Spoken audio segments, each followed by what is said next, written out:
I've been in real estate for 17 years now. I'm originally from Birmingham, Alabama. I started in real estate in 2004. Started with a smaller company when I actually first got started in real estate. It was probably about 15 of us when I first started. After 3 years of that company, I became the top salesman. Decided after 3 years of doing residential, I wanted to learn a little bit more about commercial real estate. So started with a commercial firm in Birmingham called LAH. Got my feet wet in commercial real estate. Within 4 years, I was the first minority to get inducted in the Club of Excellence in commercial. And I was one of the youngest to get my CCIM, which is the highest commercial designation you can get. So I started doing a lot of work for the banks, Regions, Wells Fargo Bank. This is fast forwarding to the 09, 010 when the economy crashed. Started handling a lot of their commercial foreclosures. So I tell everybody when it comes to commercial real estate, I sold every single part of it, from mega churches to daycares to car washes. So I started doing a lot of work for the banks.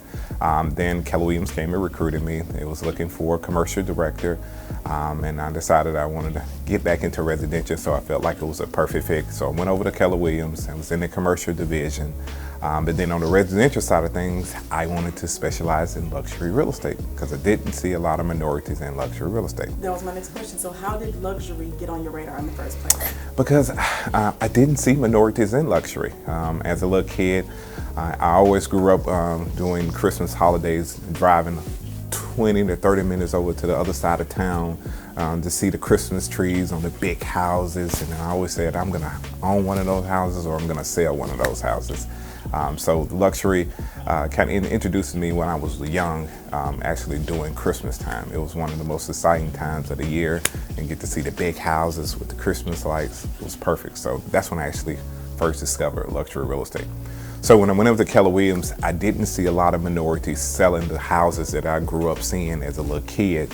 And I said, you know, I want to be the first. And I was always that realtor that looked to do things that other realtors didn't do or didn't want to go in that space. And definitely in Birmingham, luxury real estate was a space that was untapped for minorities. So you started out in Birmingham, and you are now in multiple cities. Yes. Tell us about the transition from Birmingham to the larger market of Atlanta. I remember like it was yesterday when I first decided I was going to make a push into Atlanta. I knew that, you know, coming into this market, me being a top agent in Birmingham, Alabama, but I had to make some type of mark for myself here. So I decided to specialize in luxury real estate, and sports and entertainment was my niche. So I remember like yesterday, I had a friend that worked at Marriott Hotel. And I had 2 cousins stay here, but they had family and I didn't want to inconvenience them by coming in and sitting on the couch.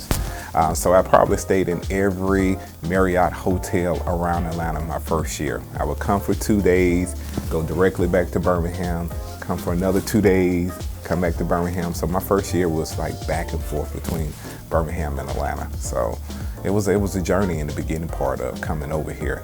But I ended up doing a lot of networking. That was my key. I can't tell you how many coffee appointments I went to with financial advisors, sports agents. So Starbucks was my friend when I first came over here. That was my official office part. And then I started gaining a lot of traction in the sports and entertainment arena. And then from there, the rest is history.